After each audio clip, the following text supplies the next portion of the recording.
Welcome to the What Really Happened radio show. Putting America first, second, and third.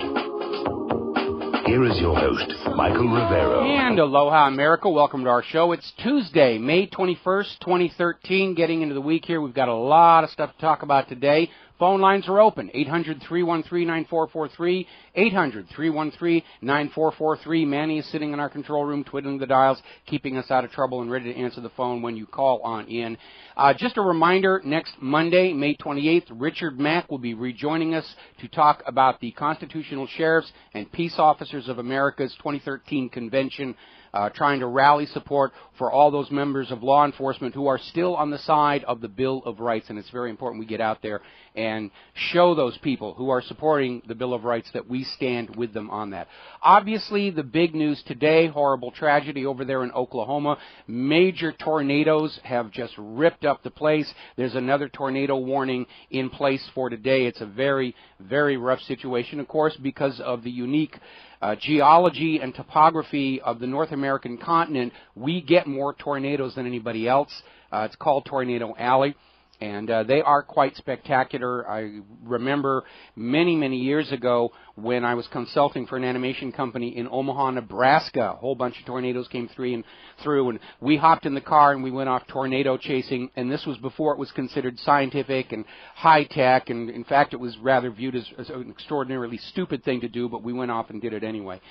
Alrighty, so basically, interesting story, and this came out from the Trenches World Report, talking about this Democratic senator from Rhode Island, Senator Sheldon Whitehouse, basically saying the tornadoes are all caused by human-caused global warming, and anybody who denies it are just extremists.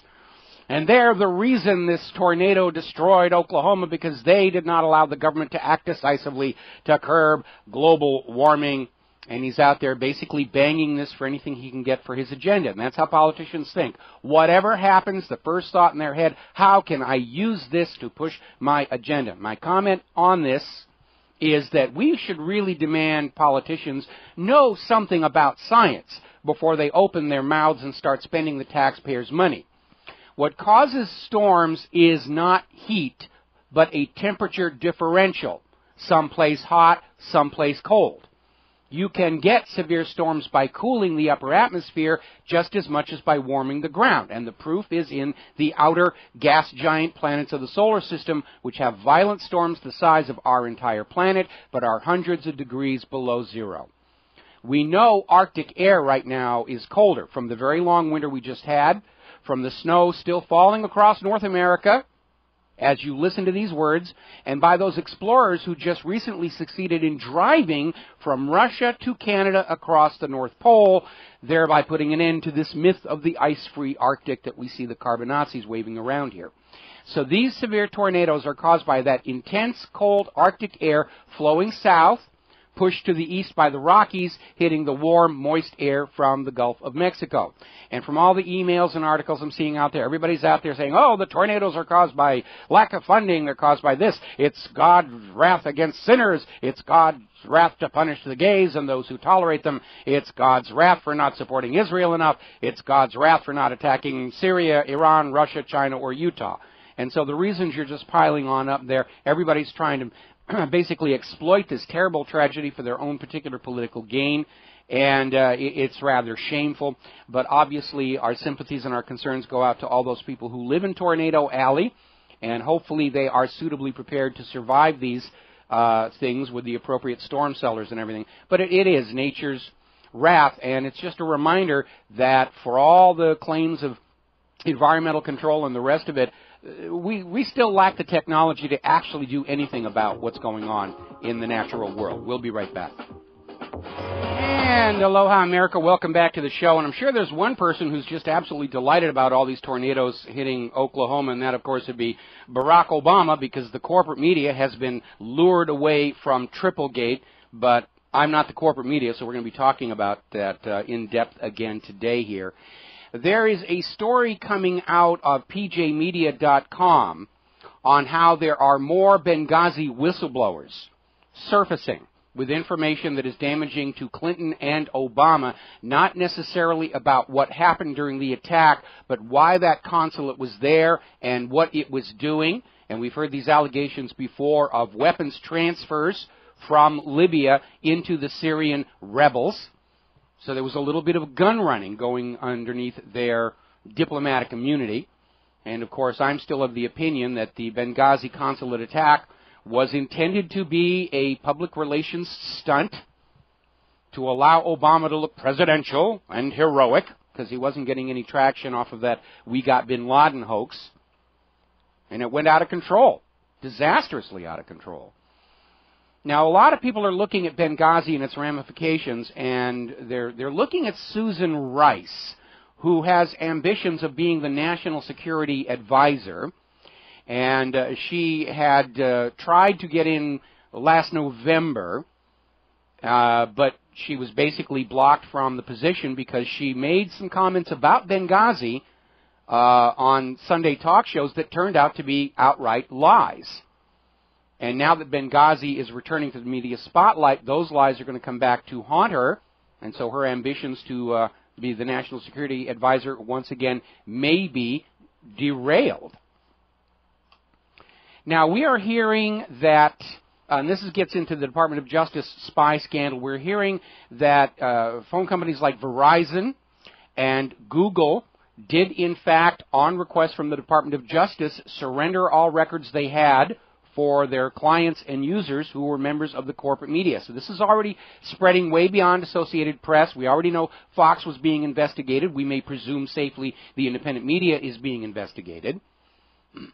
And a lot of people are saying, you know, the corporate media, you know, after decades of serving as government lapdog propagandists, they're getting their just desserts because there is no loyalty in the higher levels of government.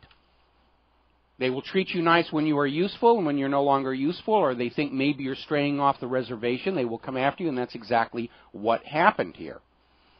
Now, the bigger story behind the AP spying scandal is that for all this talk about transparent administration, President Barack Obama has gone after whistleblowers more viciously than Bush, Nixon, or any other president in U.S. history. In fact, the Obama administration has prosecuted more whistleblowers than every other president in U.S. history combined.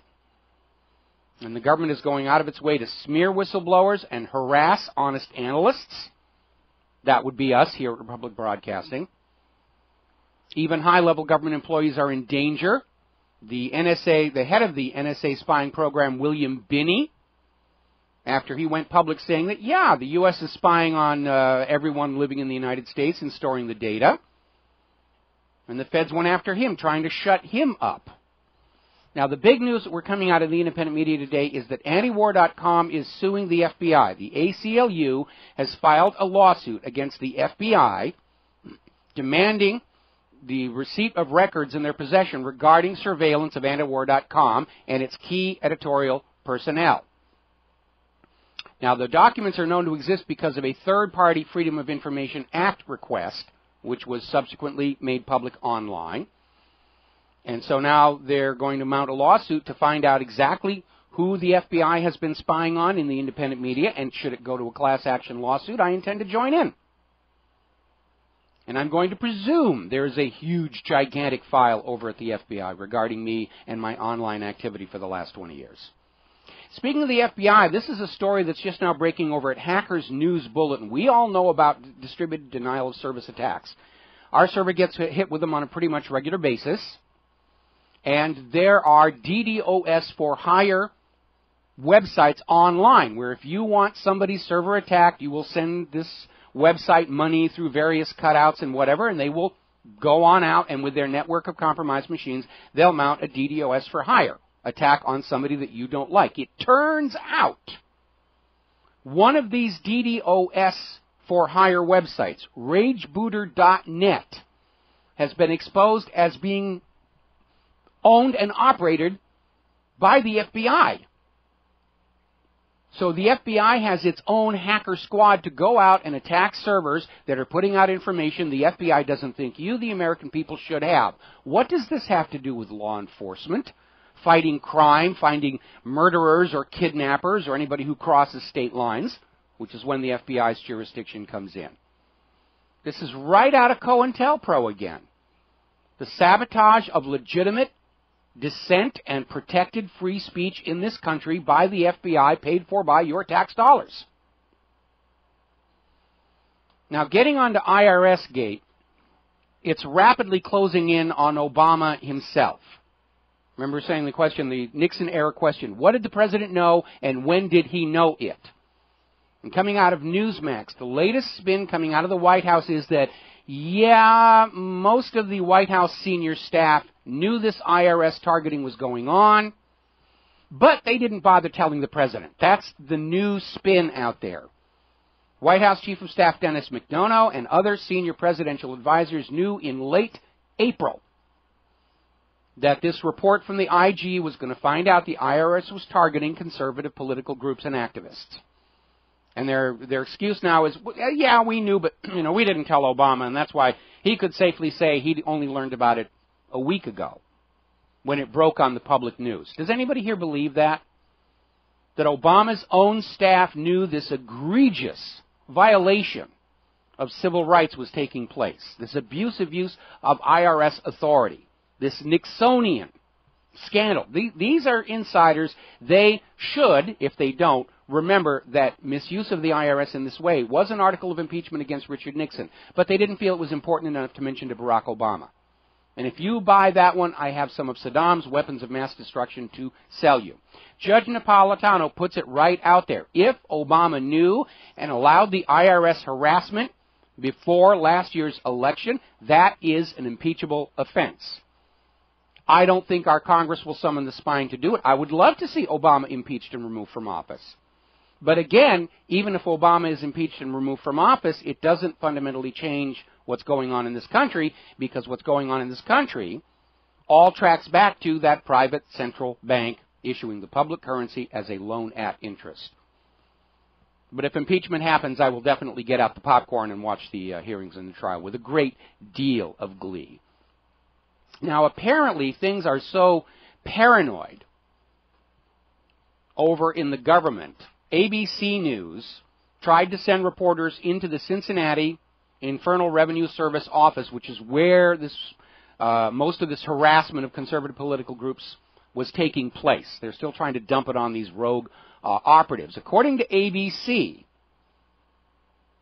the reporters were escorted through the IRS building with an armed, uniformed police officer with the Federal Protective Service in order to make sure the ABC reporters were not able to talk to anybody at the IRS. Apparently, an employee in Ohio said staffers have been threatened with their jobs if they are caught talking to the media. So they're very much afraid of this coming back. Now, here's an interesting little aspect of this, and I brought this up when this scandal first broke last week. I was saying the IRS is intentionally targeting political enemies of the president. And we know it started exactly one day after the president met with the head of the IRS Workers Union, who was also anti-Tea Party. And I posed the question, if they are targeting and harassing and fining and levying against Obama's political enemies, are they cutting his friends some slack? And apparently, going back to August 13th of last year, an article in the American Free Press said that Obama was expressing concern about high-level criminal investigations against American citizens who were hiding their money in Israel in violation of U.S. tax laws. They've gone after all these other countries like Sweden and Switzerland and telling the bankers, you got to tell us Americans have money here. But back in August of 2012, apparently it became known that wealthy American citizens are hiding their money in Israel to avoid taxes, and Obama said, oh, there would be political repercussions. We can't do this. So, yeah, along with harassment of his enemies, are little favors and nudges on behalf of his friends. And again, that quote from Obama that we talked about just yesterday, where he was saying, we are going to punish our enemies and help our friends. And that is not what the president is supposed to be doing. For one thing, it is a violation of the Equal Protection Clause of the Constitution. And that Equal Protection Clause is in the Constitution to prohibit any politician from using their power of office to help their friends and punish their enemies.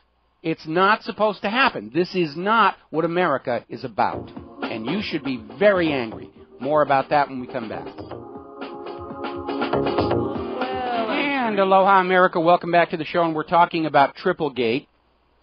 And the Tea Party groups, along with their lawsuits they are mounting against the Internal Revenue Service, they're planning a major IRS protest in Atlanta over the targeting of conservative groups during the 2010 and 2012 elections.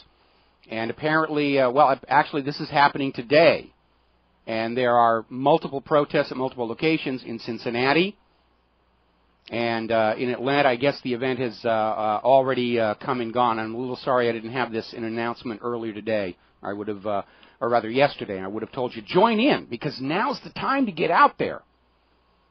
Remember that movie, Network? And the character Howard Beale, who went crazy on the air, and he says, I'm not going to lie to you anymore. Things aren't great. Things are terrible, and I don't even really know how to fix it. But I know the first thing you have to do is you have to get angry. You have to allow that rage to surface. That anger and rage, it's a survival mechanism. It didn't just happen. You evolved to feel anger and rage at those who will attack you and exploit you and use you. And I know there's all this thing about hate management, and hate is bad, and anger management, and anger is bad, and all the rest of that stuff. Well, screw anger management. I am pissed off, and you should be too. Now is the time to get angry at what has been done to our nation by these money junkies. This is an abuse of power. It is completely unconstitutional. And no way did the IRS do this without orders from the top. And as we mentioned yesterday, there's been another whistleblower to come forward inside the IRS saying all of this came from the top. And we have that smoking gun from the White House visitors' logs that this harassment of the Tea Party began one day after a meeting between the President of the United States of America and the head of the IRS Workers Union. Now, yesterday I was talking about Blackbeard the Pirate and how just changing Blackbeard's crew won't stop the plundering of the people. And I'm not the only one who had that idea. Over at the LoneStarWatchdog.com website, and by the way, they appear to have fixed the problem that was plaguing their server recently that was putting out harmless garbage data. And they have an article, Beware of the Fair Tax Scam Solution, while they call for an end to the IRS, and they're saying basically exactly the same thing. If you swap the federal income tax, which we all know is illegal and unconstitutional anyway, for this fair tax, it doesn't solve the problem. They're still taking money from you. They're taking wealth from you to prop up this private central bank Ponzi scheme just a little bit longer. Now, this country survived and grew prosperous for more than 100 years without such a thing as a personal income tax. We've had 100 years of the personal income tax and private central banking, and our nation is drowning in trillions and trillions of dollars of unpayable debt. It's unpayable because the money to pay that debt doesn't exist and never did. We have gone from being the world's richest nation to the world's most debt-crippled nation, all because of private central banking. Now, to add to Obama's woes, and we did mention this last week, Congress is now going to hold hearings into the EPA scandal, because the EPA was caught abusing its authority and violating the Equal Protection Clause of the Constitution to give favorable treatment to liberal, global warming, environmental authority groups while attempting to hinder or punish anybody who challenged the orthodox dogma of human-caused global warming. And that is another indication of tyranny. They don't want to hear the facts and the arguments. They just want you to do as you're told. You will pay your carbon taxes. You will submit to a global environmental authority. You will accept a lower standard of living so the rich can have that much more. Now, a little footnote to all of this. Apparently earlier today, a federal appeals court ruled the U.S. government was correct to classify all the photos supposedly of Osama bin Laden taken after his death, and the government does not need to release them. It's too late. They leaked a bunch of them onto the web. They were exposed as frauds, and now that's why they're trying to say, oh, we can never show the photos of the dead bin Laden, because they don't have any photos of the real dead Osama bin Laden. He died and was buried in 2001. That whole "we got bin Laden" was a fraud, a public relations stunt that cratered, just like Benghazi. And again, if you go to the top of whatreallyhappened.com, up in the little sub-menu at the very, very top, there's a link, a gallery of fake dead bin Ladens. You can take a look at the fake photos and how easy it was to expose them. But the dead giveaway for all of this is that photo the White House released of Obama and Biden and Clinton all in the White House Situation Room just monitoring the situation. And if you look at the laptops on the table, not one of them is actually turned on. It's all staged. We'll be right back. And aloha, America. Welcome back to the show here. Over at WorldNet Daily, they have had their polling affiliate run a telephone poll across America. And the results basically came out that roughly 50% of the respondents want Obama impeached. The surprise is 25% of the Democrats they called wanted him impeached. And so Obama's political glow is rapidly failing because of Triplegate. And with the EPA scandal on top of that, it's now turning into Quadgate. But Triplegate sounds cooler, so I want to stick with that one here. Now, last week when this stuff was all starting to break, I commented on the obvious disparity between the coverage given to Triplegate among the various corporate news outlets. Obviously, Fox News was giving us a lot of coverage. They were just wallowing in their "see, I told you so" moment. And CNN and MSNBC were kind of like putting it on the bottom scroll, and they were off talking about Jodi Arias and everything else. And the numbers are in. And Fox News ratings have gone up significantly since last week, and MSNBC just hit a 7-year low. They had their least watched and lowest rated total day results of the year this last week. And this is a reminder to everybody in the media, both corporate and independent. The public will go where they can find the information they need. Not just sit passively accepting calming government and corporate platitudes. So, we're seeing Fox News ratings climb, and CNN and MSNBC are taking a hit for trying to gloss this over. And we're seeing a lot of ego involved here. I'm sure that Obama is calling all the corporate media and threatening them or calling in chips or saying whatever else it's going to take to get them to try and make this story go away. But when it comes down to the ratings and loss of advertising revenue, the corporate media is going to realize they have to start reporting these things. Because it's already in the independent media. They can't pretend it's not an issue. Now, interestingly enough, this was reported over at Conscious Life News. CBS anchor Scott Pelley was giving a speech at Quinnipiac University saying that journalists, meaning the corporate professional journalists, are getting the big stories wrong over and over again. He's saying these have been a bad few months for journalism. We're getting the big stories wrong. Well, it's been a bad few years for journalism, and it isn't that they're getting the big stories wrong. They're lying. The corporate media has been helping the U.S. government lie to the American people, and now it's catching up with them. It's been catching up with them for a while. Total viewership of the corporate news has been going downhill steadily. They're coming over here to the independent media. Big city newspapers are shrinking. They're cutting staffs left and right. Even ESPN is having to cut their staff back. So we know the corporate media has been hand in glove with a lot of the lies you've been told. The attack on the USS Liberty was just an accident. Arabs did 9/11. USS Maine was sunk by a Spanish mine.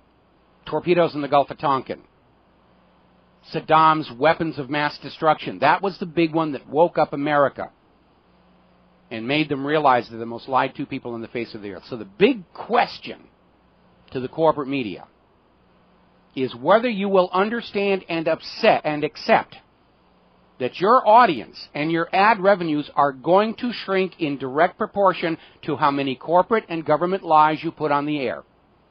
It is that stark. It is that obvious. It is that direct. The corporate media still has a chance to save itself and return to profitability by doing its traditional job of reporting on government wrongdoing to the people of the United States of America. And were they to resume that role, nobody would be happier about it than me. I could quit doing this and go back to being a roadie for Claire and her music. The reality is that we used to have laws in this country that protected a diversity of opinion. No one company was allowed to own all the media in an entire city, let alone the entire country. Today, all of the corporate media in the United States is owned and controlled by just 6 media conglomerates. Used to be illegal.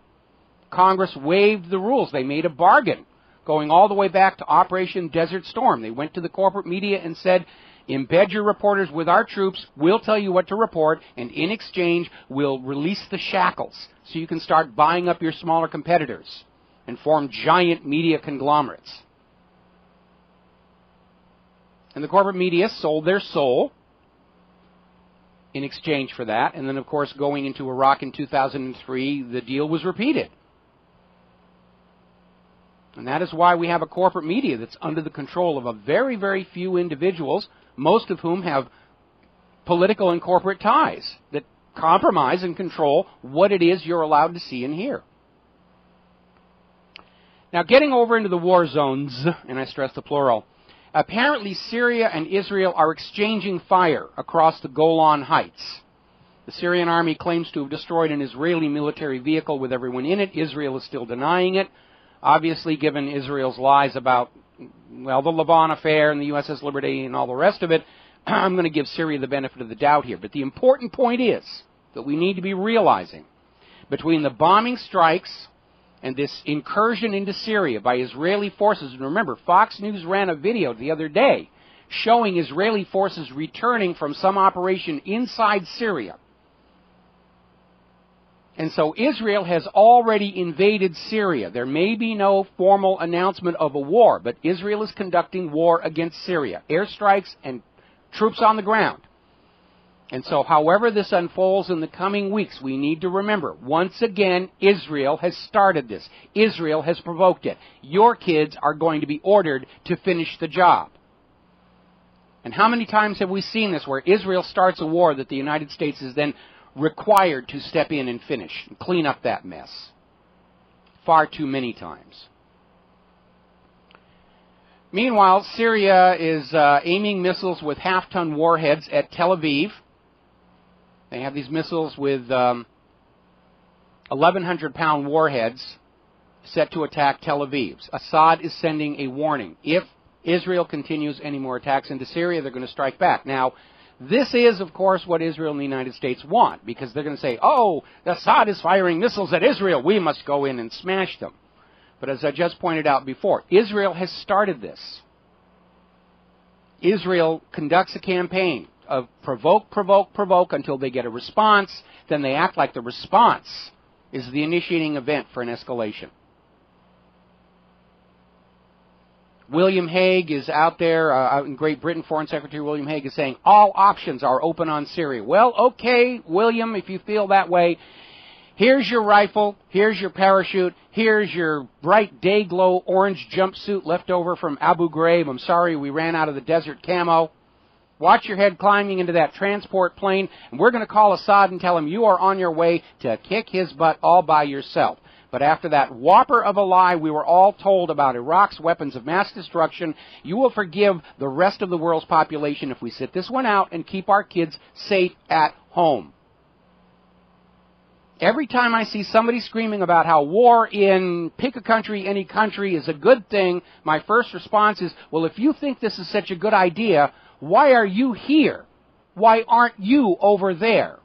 Why are you here trying to get other people's children to go over and commit this murder and mayhem that you think is so important?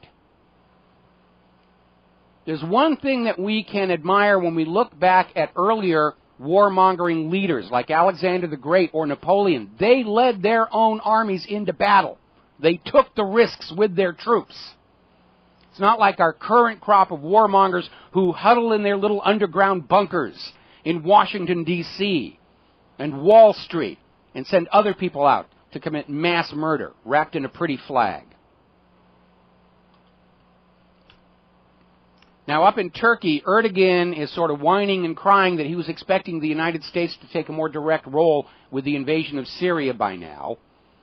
And I think part of the purpose of this story, which was over in Hurriyet Daily News, is to try and make it look like there's some kind of a coalition that wants to go into Syria, with its Qatar and Saudi Arabia and Turkey and the rest of it. No, it isn't. It's Israel and the U.S. who wants this. But we're still seeing this kind of dragging of the feet coming from the White House. And I think the reason for that is very simple. There are two factors at work here.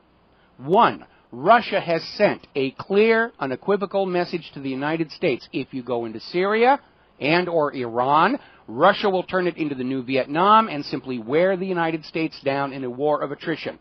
Russia has the resources to do it.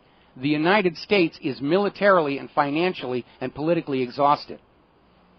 They're not going to win a new Vietnam. The second aspect, and this is one that you would think Israel would be paying attention to, Syria and Iran, and for that matter Hezbollah in Lebanon, have thousands and thousands of missiles that they could unleash against Israel at a moment's notice. And if they all did it at the same time, Iron Dome can't shoot them all down.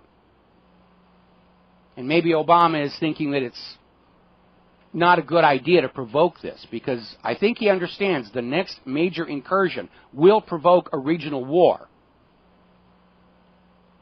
And we know that Iron Dome is not the panacea, wonder weapon cure-all it was advertised to be.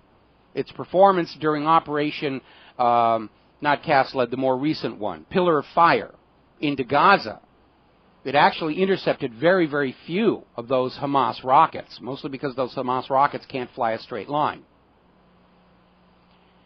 Meanwhile, Russia has deployed an additional 2 ships to their Mediterranean fleet. They're rebuilding the Mediterranean fleet again. And these 2 new ships are landing ships. These large, forward-deployed, go up on the beach, unload tanks, so forth, similar to the American assault ships. So they've added those as well. Russia is sending a signal. If they want to, they will go into Syria to protect Assad from the U.S. aggression. We all need to be asking ourselves, do we really want to risk a war with Russia to prop up the Federal Reserve System, which is ultimately what this is really all about? Because Russia does have nuclear weapons, and they do have ICBMs that can reach the continental United States of America. And we know the United States cannot succeed in a prolonged conventional ground war over there in Central Asia. And that means once we step across that line into that war, sometime between that point and final capitulation by the United States government, they will turn those little brass keys in the silos. The missiles will fly, the mushrooms will sprout, and it'll be a lousy day for anybody not wearing 2 million sunblock. And I can't think of a stupider reason to incinerate the surface of planet Earth than to prop up a piece of ink with paper all over it. Piece of paper with ink all over it. Getting ahead of myself. But that's really what they're talking about. These money junkies are so crazy. We already know from history. Hundreds of millions of human beings have been sent to death and disfigurement to prop up this scam banking system. Will they risk a nuclear war? Sure, they got their bunkers. They're all set to go down underneath, and they've got the, like the Greenbriers and Mount Weather and all these other places and their underground vaults where they've piled up all their riches. They'll stay down there until the radiation fades and come up, and the earth will be theirs, and there'll be none of these billions of useless eaters to get in the way. And then they'll realize they didn't bother to take anybody down there who actually knows how to fix the wiring and plumbing. And they'll go, oops, silly us. The Pentagon is asking for another $79 billion for the Afghan war. Gee, that's funny. I thought they were telling us this thing was pretty much wrapped up and over. And this is $79 billion over and above the $526 billion the Pentagon was asking for, which was supposed to include all the costs of all the ongoing wars. So, maybe they're going to spend some of that money taking over the CIA drone operations. The Obama administration apparently chafing at all the criticism they're getting from around the world about these drone strikes, which are acts of terror and war crimes, by any reasonable definition of those words. They're now transferring some of these CIA drone strike operations over to the Pentagon, which isn't going to mean a bit of difference to those people on the other end of those things getting blown to bloody bits.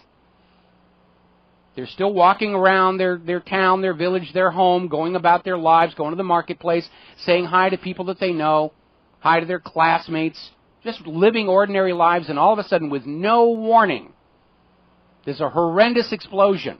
And an average of 50 people they know, have grown up with, lived their lives with, are lying in bloody shreds before them. Obama is doing to these countries with the drones what Hitler did to Britain with the V-1 buzz bomb, which was the world's first cruise missile, and the V-2, which was the world's first ballistic missile. Random strikes of terror and explosion to terrorize the British people into forcing their government to capitulate to Nazi Germany's demands. And it didn't work. The V-1 and V-2 hardened the resolve of the British people to support the British government no matter what. And Nazi Germany lost. It begs the imagination why the U.S. government would think that the people in Yemen and Pakistan and Afghanistan that are being hit by these drones are going to react any differently. And so far they aren't. So far they aren't reacting any differently. Speaking of drones, Israel is now the world's largest drone exporter. It now accounts for 10% of Israel's military exports. Would somebody answer a question to me? If Israel has this huge munitions industry that is exporting weapons, why is the U.S. taxpayer still having to pay to send Israel weapons to defend itself? Supposedly. They use them for offense. Israel doesn't really need our support. They have a huge armaments industry of their very own. And still the American people are looted $30 billion a year to Israel at a time when we simply cannot afford it. Why does that continue to be done? And by the way, all of that money taken from the American people, 4 times the entire cost of the Apollo Moon program so far, and no giant leap for mankind, I might add, all of that money is a violation of United States law. It is a violation of the Symington Amendment to the Foreign Appropriations Act. It's a violation of the Glenn Act, because Israel is a nuclear-armed state that will not sign the Non-Proliferation Treaty and will not allow IAEA inspections, has been caught trying to sell nuclear weapons on the black market to South Africa, which is the very activity the NNPT was supposed to prevent. So why do they need our money? They don't need it, they just want it. They think it's their divine right. We'll be right back. And aloha, America. Welcome back to the show. We're going to go to the phones here. Keith in Montana. Aloha, Keith. Welcome to the show. What's on your mind? I had to comment on what you just commented on. I noticed there on Press TV yesterday that South Korea's entire air missile defense system was all Israeli made. And I thought, well, if it's so good to sell, you know, it's marketable, why doesn't Israel use theirs in this Iron Dome stuff? Yeah, that's exactly right here. And, Israel gets free weapons from the American taxpayer, which they reverse engineer, and then they promptly sell that technology to some countries who don't actually like us all that much. And they're just making the money hand over fist. And it's like I said before we went to the commercial break. Israel doesn't need Americans' money. They just want it. And they have enough control of Congress to make sure they will continue to get it. Yeah, there's another thing I wanted to comment on. On TED TV, there's this Aaron Huey, America's Native Prisoners of War. It's all about the Sioux Indians. Yes. But as you watch that video like that, and you see the, what do you call it, the desperation of the Sioux Indians and their reservations and stuff, I couldn't help but just think of Palestine when I looked at that or watched it, you know. Yes. The destruction that the Americans, that's the only way that Americans will ever understand what goes on in Palestine is by seeing what we've actually done to the American Indians. It's the same exact thing. Well, you know, it's funny because Israel likes to point to America's treatment of the Native Americans and saying, hey, you did that, so you have no grounds to complain about how we treat, you know, others within these territories we're conquering. My reply to that is I was not alive back when the West was being opened up and the Indians were being abused. And I have been very critical of that also at my website. We are alive today, here and now. And we should not allow evils that were allowed to persist in the past to restrain us from trying to deal with the evils that are right here, right now, before us. You know, it's a different scenario, though, because today it's racism, whereas before it was just conquering the West and stuff. Well, there was a racist component to it as well. The Native Americans were viewed as inferior by the Europeans because the Native Americans didn't live the same way the Europeans did. Didn't have the technology the Europeans did, didn't worship the same way the Europeans did, was really the core of most of the racism against the Native Americans. And, you know, on review, if you look at the Native Americans, they had a high culture.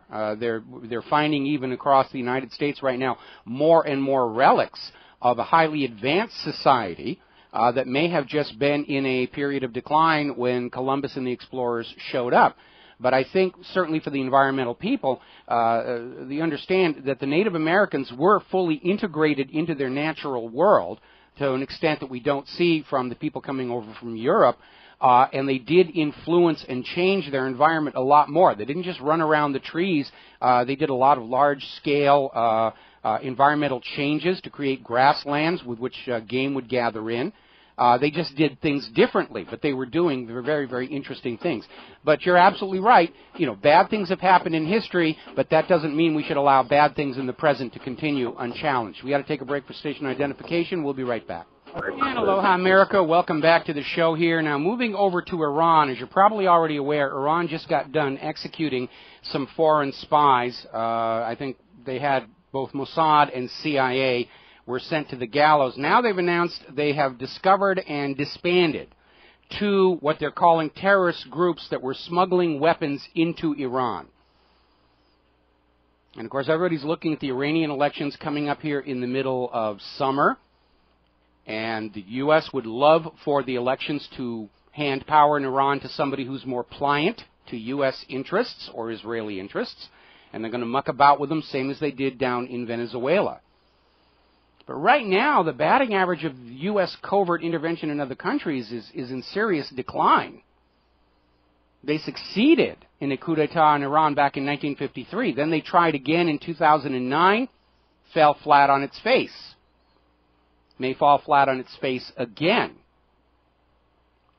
So Iran is basically just trying to protect itself. And they're catching these people smuggling weapons in to cause trouble. Now, here in the United States of America, the State Department has just appointed a new anti-Semitism envoy.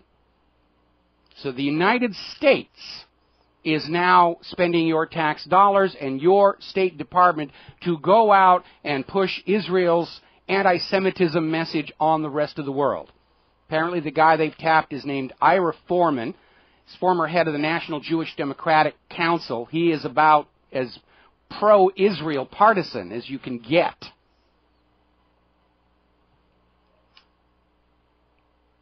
And it's just one more instance of the United States government taxing you to do the work of a foreign government. Let's talk about the economy for a little bit. Everybody's talking about silver and gold. Yesterday, toward the end of trading, silver and gold took a sudden upward leap. And we're still hearing the message from Wall Street's propagandists, for lack of a better word. Oh, silver and gold are in a bear market. You need to get out and so forth and so on. But the financial press keeps pushing that message, and yet we're finding out people like George Soros are grabbing all the silver and gold they can. Soros currently has something like $239 million in physical gold investments. That's not bearish. They just want to grab the gold, and they're trying to trick you into selling yours at depressed prices so they can buy it up at depressed prices. PM Kitco is saying gold and silver are posting dramatic late-day price rebounds, and it looks like whatever machinations were underway to shove gold and silver prices down may have worn out, and this is the bottom where we are right now. And the reason for that is we are hearing more and more stories from around the world about how these gold futures contracts, which were printed up and sold onto the market with wild, reckless abandon in order to drive those prices down, are now coming due and cannot be made good on. Now, common sense would tell you these paper contracts, the paper gold, the paper silver, ought to be handled as a separate commodity rather than blended with the physical. But that's what they do in order to keep the total price down. Jim Willey is out there saying a bullion bank run has started, because we're hearing from all over the world, Europe, now Hong Kong, where these gold delivery contracts come due and the physical gold is not available to make good on them. And that is a very scary situation. The corporate media should be looking at this, but they aren't, because this cuts right to the heart of the Federal Reserve System. We'll be right back. Aloha, America. Welcome back to the show here. And we're talking about Jim Willey making the comment that, for all reasonable intents and purposes, there is a bank run on the bullion centers. And he points out that back in 2011 and 2012, you would have one of these failure to deliver contracts once every 3 to 4 months. Now it's up to every 2 or 3 weeks. We're getting another report of one of these brokerages, these bullion dealers, having to settle their futures contracts for the cash value. And the people who bought those contracts, they don't want the cash value. They want the physical metal for the most part. And so it's continuing to build. And what's going on is really very simple. Back when gold and silver, mostly gold, started to really take off, and people were starting to say, might be better if I took my money out of the banks and out of the stock market and put it into gold. The Wall Street fraudsters needed to shove the price of gold down. And how they did that is through the commodities market, where they would simply overprint these gold futures contracts. And because the way the price of gold is calculated blends the value of those contracts with the spot price of physical, the overprinting of these contracts dragged the physical price down and kept people safely in the stock market and in the bank accounts. And then as the contracts started to come due and the gold was not available to make good on them, these brokerages were leasing gold from the bullion banks, like the New York Federal Reserve. And the New York Federal Reserve kept that gold on their books because technically it was still there and their property or under their control, although the physical was leased out and in the hands of somebody making good on a gold contract in order to not crash the commodities market. And once they got into that, it became a trap, and they kept on going, and now it looks like these gold bullion vaults are, for the most part, empty. There is no more gold to lease out to make good on the contracts, and that's why we're seeing more and more of these contracts having to be settled for cash. And that's why I keep warning you that if the government succeeds in taking your guns away, and I am very concerned about this PR stunt they're getting ready to do on July 4th with Adam Kokesh. If they can take the guns, the next thing they're going to come for is your gold and your silver and your platinum, anything else of any real value, because, banks are much more important than people in this country. Under this government model, people are disposable. We've got too many people. We must protect the banks at any and all costs. Well, I've got a reminder to you, bank is just a building. It's a bunch of accounting books. It's not real. It's a religion. It operates on belief and faith and an arbitrary set of rules people are brainwashed to believe in that biases the system in favor of the priesthood, meaning the money junkies. It's not real. And people are more important than paper and ink, in my view. Now, we mentioned this briefly yesterday, and this is coming out of Blacklisted News, where the 5 largest banks in the United States, through a heavy lobbying effort, have won another victory in terms of controlling the $700 trillion derivatives market. The federal government has softened what few regulations are still there. They're repeating the mistake of the repeal of Glass-Steagall. They're going back to this, we're going to take our hands off of Wall Street. You know, they know what they're doing. They'll make it work somehow, which is what led to the crash of 1929 and the depression of the 1930s. And we're in the same situation. And the federal government will not step up and do its job of keeping these things under control. And that is its job. Now, yesterday we were getting all these comments and phone calls about whether we're socialist or communist. And as I've said many times before, I'm actually a capitalist in my view. But I want to remind everybody, capitalism only works when the government is working for the people of the nation. And capitalism is kept as a private business without access to civil government power. When the capitalists are given control over the nation's economy, which is what happened back in 1913, they're going to run that economy for their benefit, not for yours. And that's why we're in the mess that we're in right now. When government aligns with the financial industry against the people, it's no longer a capitalist society. It has gone fascist, and that's exactly where we are right now. So, moving right along here, let's see, story out of Minnesota CBS. They're reporting on suburban Minnesota poverty among the highest in the nation. They're seeing food charities to families in need have gone up 115% in the last 4 years, and that's pretty similar to what we're seeing out here in Hawaii. But we can pour money over Wall Street, we can pour money all over Israel and money all over these wars, but there's nothing left for the American people. And remember, yesterday Moody's came out and said that unless there is a budget deal, because the U.S. government just suspended its own debt limit and plunged you, the American taxpayer, another $300 billion into debt in a single day. And Moody's is saying if there is no budget deal to get the spending under control, Moody's will downgrade the U.S. government's credit rating. And unfortunately, we know what the budget deal will be. Still same amount of money to Israel, more money into the war, and they're going to cut spending to you. Cut Social Security, cut Medicare, cut roads, cut schools, cut hospitals. You, the American people, simply do not count in the current worldview of the federal government and the money junkies.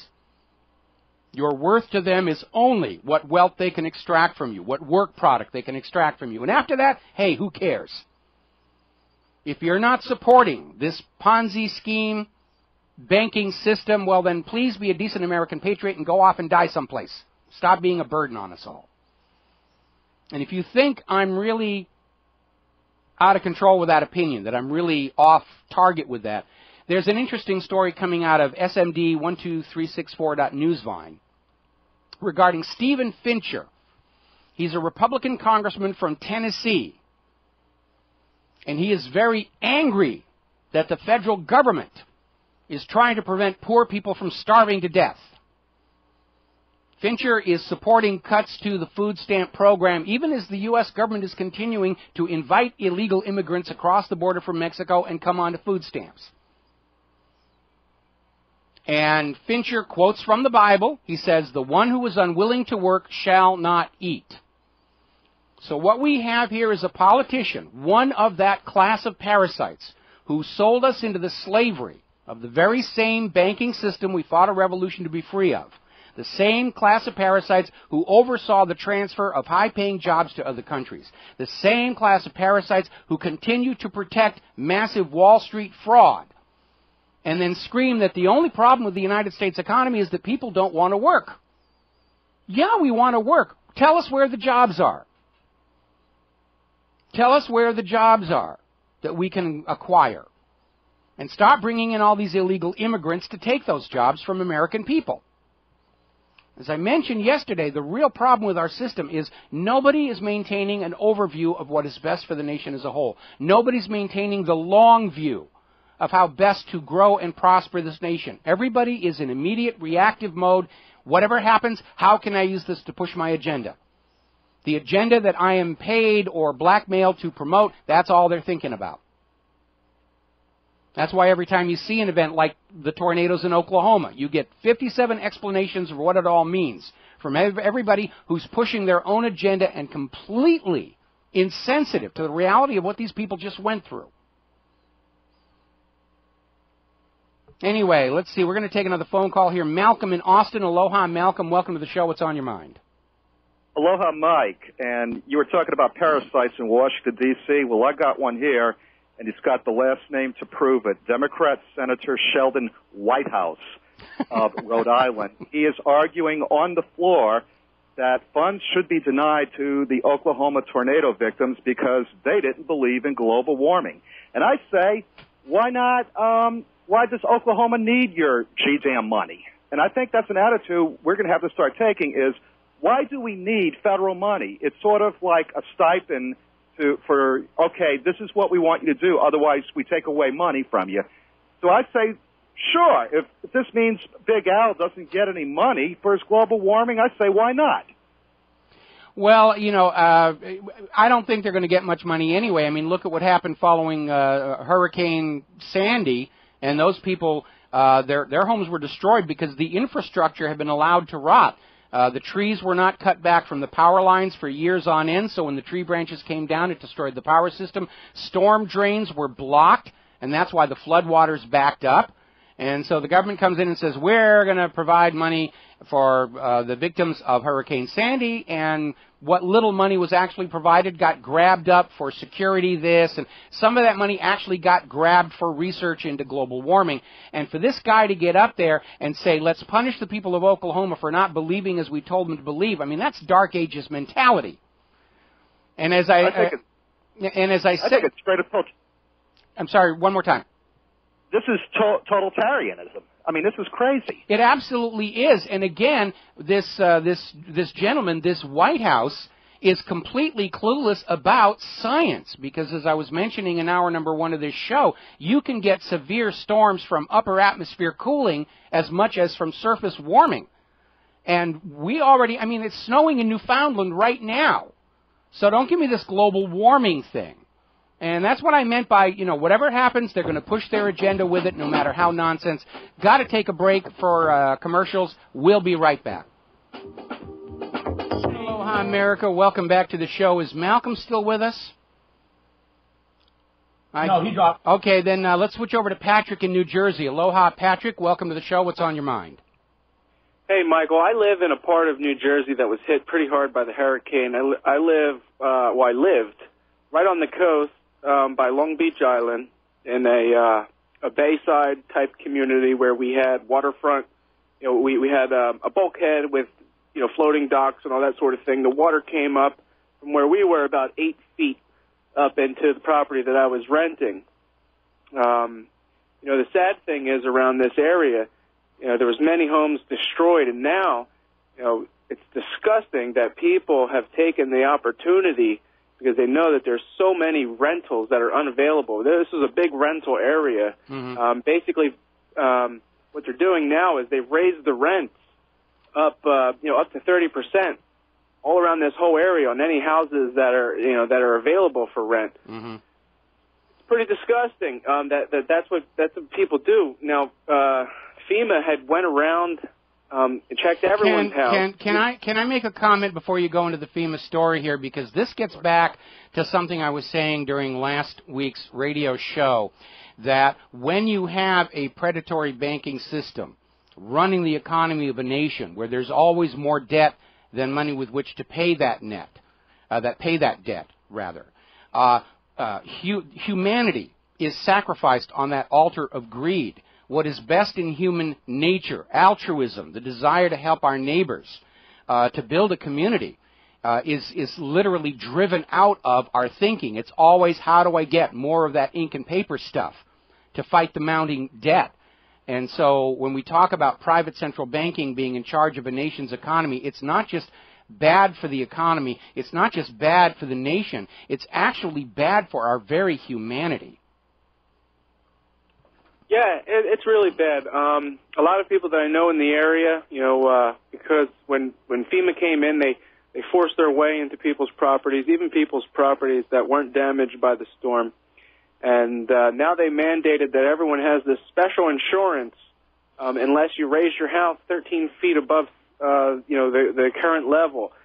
They want people to put their houses on stilts You know, and I mean, a lot of people are doing it. Mm-hmm. Some of these houses are like 3 stories up in the air compared to where they were on the ground before. You know. Yes. But a lot of the people who own homes out here, and a lot of businesses that are on the water or even within the flood zone, they've made it so they have to, by law, they have to get this special insurance. You know, so I don't know if that's what's driving up the cost, but it's really ridiculous that people have taken this as an opportunity to financially rape, the average person who's trying to live their life. Now, I'm forced right now I have to make a decision on where I'm going to move. We've been homeless since the storm. We were just renters, and there's nothing available.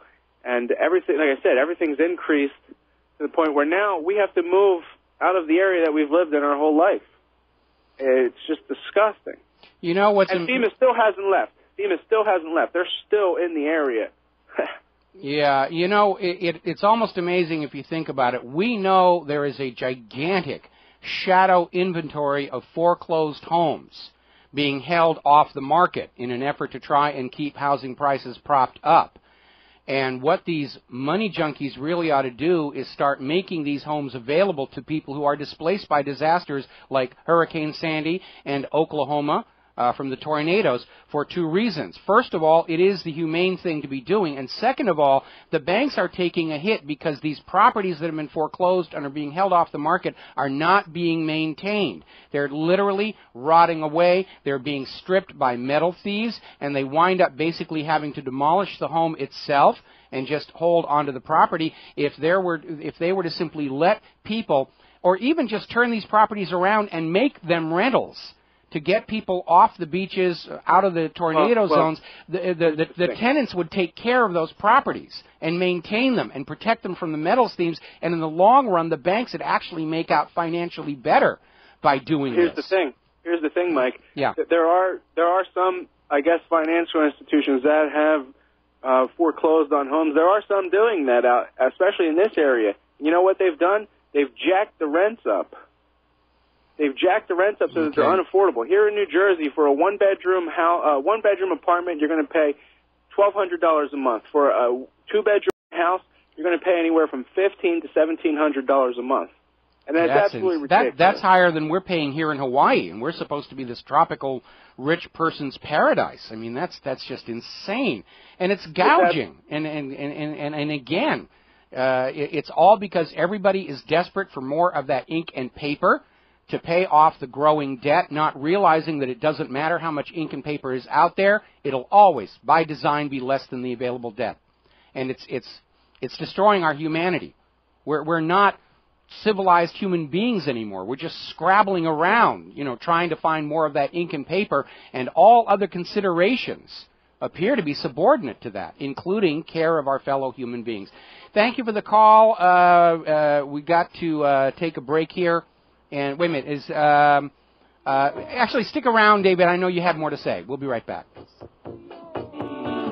And aloha, America. Welcome back to the show. We're going to go back to the phones. David in California. Aloha, David. Welcome back to the show. What's on your mind? Oh, hey, Michael. A couple of things. I'm sure glad you're talking about the houses that are being kept off the market. I don't know if you remember what happened with the savings and loans crooks of 20-something years ago, but at the time they were saying there were 2 million homeless. Resolution Trust, which was the governmental agency that was holding all of those houses seized from the savings and loans collapse, they were holding 11 million units, which could have been apartments, houses, farms, but they were holding 11 million units at a time when there are only 2 million homeless. Yes. So if there was true supply and demand in housing, the price of housing would be down to zero. Few $100s for a rental a month as opposed to thousands. And as a matter of fact, there's poormagazine.org is a magazine out here in San Francisco. It's online. And one of the authors came up with census data a few months ago. The original data showed that there were 30,000 empty units in San Francisco alone. And since then, he's upped it to 32,000 units of empty. So there's only, I was talking to one of the homeless advocates out here, and he says there are potentially 4,000 homeless here, but with 32,000 empty units, imagine what the prices would be. So, but the part I disagree with you on is about global warming. Can before we go on to the global warming thing here, I want to go back and talk about this reality that there are more empty houses being held off the market than there are homeless people right now. And the reason is that running the value of something up, of being able to get more money for it, is based in large part on the illusion of scarcity. And I'll give you a really good example. If you look at the diamond monopoly, you know, and diamonds are very expensive, and they're rare and they're precious. They're not rare. There is enough of them for every married woman on the planet to have one on her hand. You go into any shopping mall, there are 3 stores filled with diamonds, and yet we're taught to believe diamonds are scarce and rare, and we must pay, you know, huge amounts of cash for these carbon crystals. And the same thing is true of the housing market. Now, there are a couple of overlapping factors. First of all, the wealth of the American people is calculated based on the perceived equity and value of the homes they live in. Obviously, if that number drops, then so does the wealth of the American people and the ability to borrow.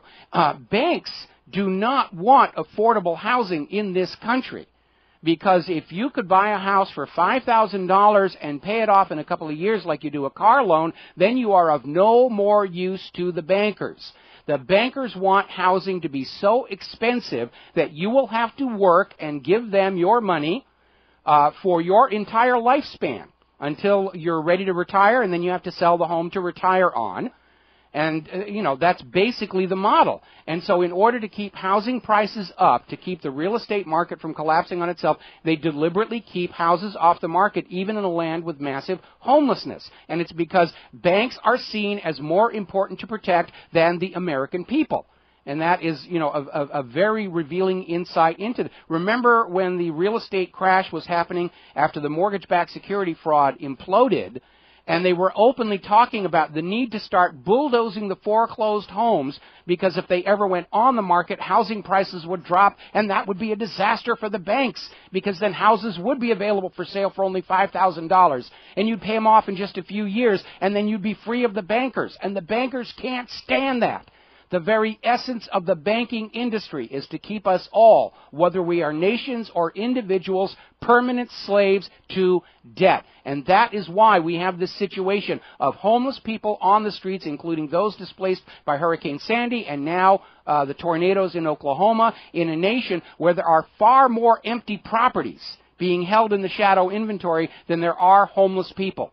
The reality is there could be a home for everybody in this country right now if it weren't for the money junkies thinking only in terms of maximizing their profit. So, okay, you had a comment about...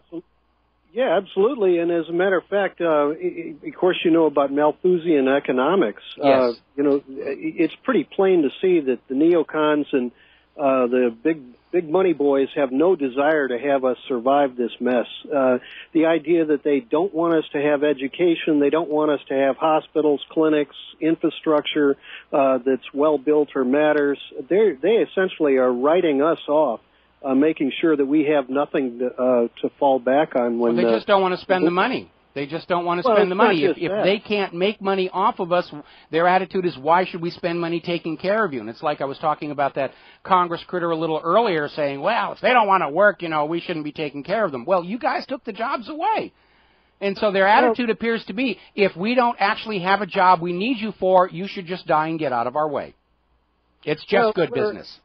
Where I was going to disagree with you was on whether or not global warming exists. As far as the U.S. military is concerned, they know it exists. The U.S. Navy is having to guard the North Pole at this point because the Northwest Passage now exists. And the idea that we've got... Wait a minute. First of all, if you had been reading in the news, there was a group of explorers who just drove from Russia to Canada over the North Pole. It's snowing in Newfoundland. Somebody in the chat room was saying it was snowing in South England just a few days ago. You know, the global warming, even the BBC is now admitting, yeah, it actually isn't happening. The carbon Nazis are saying, well, it's just a pause in global warming. But look how late we had snow into this winter. Sea levels are not actually rising. It was just a hoax to trick people out of carbon taxes, to make Al Gore and his carbon Nazis insanely rich, and to get us all to submit to a global environmental authority. But all of the dire warnings and predictions that everybody was saying was going to happen didn't happen. 10 years ago, the head of Greenpeace said in 20 years, Greenland will lose its entire ice cap. Obviously, that doesn't happen. In fact, Greenland's ice is growing again. So is the Arctic ice. This is a huge, gigantic hoax to trick you out of money and obedience, and it's fallen flat on its face. The European Union, in fact, has just slashed its projected budget for dealing with the environment. And they're coming back to saying, well, look, obviously there isn't a link between carbon dioxide and global temperatures, because carbon dioxide has gone up, but global temperatures have not. And so they're starting to rescind all of these abusive and costly regulations on their industry over in Europe. So, this is a dead issue. This is a hoax that is now exposed as a hoax, and very few people are still out there trying to push this nonsense. I mean, here in Hawaii, the temperatures are below the normal mean for this time of year. And again, look at the huge snow that just hit all over the northern hemisphere and is still hitting. It's snowing in Newfoundland. June is just 10 days away. So enough. Anyway. We're going to switch over to Charlene in Missouri. Aloha, Charlene. Welcome to the show. What's on your mind? Charlene, are you there? Going once, going twice? Can you hear me? Yes, hello? There you are. Aloha. Welcome to the show. Okay, hello. Good to be on the show. I work at a little general store in the small city where I work, and after that storm hit Oklahoma, it was coming towards where I was at. Yes. And we were in a storm warning, and apparently something happened, and all kinds of emergency vehicles were going north. Mm-hmm. And it wasn't a tornado warning, but it was a storm, a severe storm warning. Yes. And this guy from FEMA comes in. I asked him if he's National Guard. He goes, no, I work for FEMA.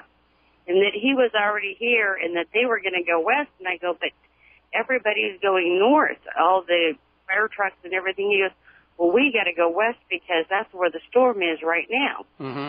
And about a half an hour later, a bunch of emergency vehicles started heading where he was. Yes. But it just kind of scared me that FEMA was already there and nothing had happened. They were going somewhere else. I mean, anybody looking at the Doppler radar, is going to see where the storm is heading and where it's likely to start dropping those clouds. So, for once, it looks like FEMA was actually on top of the situation as opposed to running around looking confused like they certainly did after Storm Sandy. So I don't see anything really significant to that. Okay. All right. Yeah, I just thought it was strange. Okay, thanks. All right, you got it. All right. Now, a couple of headlines before we get back in there. Shepard Smith over at Fox News has gone public saying that the government appears to have broken into the Fox network's computer servers to siphon off data. And he's making a big stink about this because by law, if the government wants to go into your computer servers, they have to serve you a subpoena and let you know it's going to happen at a time, and apparently they did not in this case. They simply hacked on in and looted whatever it was they were going to loot, and it's kind of impossible to know what it is they took. And so Shepard Smith is out there basically making a huge stink about it, and he should, because it shows, again, a completely reckless disregard for the Bill of Rights and the rule of law when the government just does this. It says we're going to go into the corporate media's computer systems. Fox Network's own computer networks were penetrated. And information about their reporters and their contacts and stories were simply leached out. So I'm sure Fox News is seeing the tyranny now, and it's an argument that if you're a news organization or even if you're independent media, you should be seriously thinking about some kind of encryption that you develop on your own so NSA does not have the methodology. Because that's the hard part to break. Breaking an encrypted message is a two-stage process. You've got to find the methodology. Once you have the methodology, you've got to find the key. If you have the methodology, finding the key is actually easier. Finding the methodology is the hard part. The Allies did not crack the German Enigma code until they had a physical machine. Once they had the machine, they could build another gizmo to brute force the keys, which is ultimately what they did. And now we have this situation where, and as I've said before, the government is declaring war on the 50 states, on the American people, and now on that very same corporate media that so loyally served them over the last 10 years. Now they're on the enemy's list. And so they should be thinking about having strong encryption built into their computers, encryption they pay to develop on their own. So the methodology is not known to the NSA. It's not that hard to do. You just have to think outside the box. What are they expecting to find? Go in a different direction. Even simple encryption is going to slow them down because they're going to have to steal a message, decrypt it, see if there's anything of interest, then go back in. They're not going to be able to do wide area searches of encrypted data, especially if there's multiple keys. So this is just getting completely out of control. Now, getting back to the economic news, Paul Krugman, who's a Nobel Prize-winning economist, and he writes for the New York Times, is saying basically the current rush to cut social spending or domestic spending, which is going to result in high unemployment, is modeled on this idea of the recession of the late 1970s and 1980s. And he's saying the assumptions they're making about the 1970s and 1980s aren't accurate. Says everybody's looking back to an almost mythical image of what the 1970s were all about. And as a result, they're making flawed conclusions because their initial assumptions are also flawed. And remember, this whole push for austerity was based on a single spreadsheet that has now been exposed as having had mistakes in it. People were going out and setting banking, financial, national policy on a spreadsheet that nobody double-checked for errors before they went on it. We're going to go back to the phones here. George in Hawaii. Aloha, brah, what's up? Aloha, Mike. Hey, listen, this IRS thing is starting to get to me. Finally, for the first time, the EO division of the Internal Revenue Service is on it. Mm-hmm. They're trying to stop these illegal not-for-profits from defrauding the American taxpayer. Well, wait a minute. What do you mean by illegal nonprofits? They're not illegal. Let me tell you, Mike. You can become a not-for-profit in 28 separate categories. The National Football League is a not-for-profit. A credit union is a not-for-profit. Are you saying the National Football League is an illegal nonprofit? No, it's a legal not-for-profit, but it should be a for-profit. See, what happens, Mike, is you become a non-for-profit when you register within the state that you organize yourself in. Then they send that to the IRS, and the IRS is supposed to... George, hang on. You're missing the basic point of this. Yes, I understand. I understand that the nonprofit system can be and has been abused. A lot of people think, especially after the flood of pedophile accusations against the church, that maybe it's time for churches to give up their nonprofit status because they do make a lot of money. I have been to the Vatican. That wasn't just plunked down in the middle of Rome from the imaginary playmate on high. It was built with all the coins tossed into the collection plates around the world for centuries on end. Okay? But the point of the IRS scandal is that the enforcement and examination for whether these nonprofits were legal or not was selectively applied, and that is a violation of the Equal Protection Clause under the United States Constitution. And this idea, we've seen this coming out of the IRS itself that, we're supposed to do more and more scrutiny on these situations. Well, if you want to do more scrutiny, that's fine, but it has to be applied equally. And we have a situation where nonprofits that opposed Obama's agenda had their status delayed for months on end when the average time for a nonprofit to clear is 3 months. The nonprofit run by Obama's half-brother got their nonprofit status in just 30 days. So the issue isn't whether these nonprofits are legal or not, or whether they should be nonprofit or not, is not the point. The point is it was being selectively enforced along political lines, and that is an impeachable offense. It was one of the articles of impeachment for Richard Nixon. So let us not try and muddy and diffuse the issue. This is a horrendous abuse of power by the Internal Revenue Service. All righty, the phone lines are empty here. and we're going to get back to talking about the economy. Over in the European Union, they're now setting a master plan regarding the expropriation of savers. That's the new phrase. Over in Cyprus, they called it haircut or scalping or castration, depending upon your point of view. The new phrase is expropriation of savers.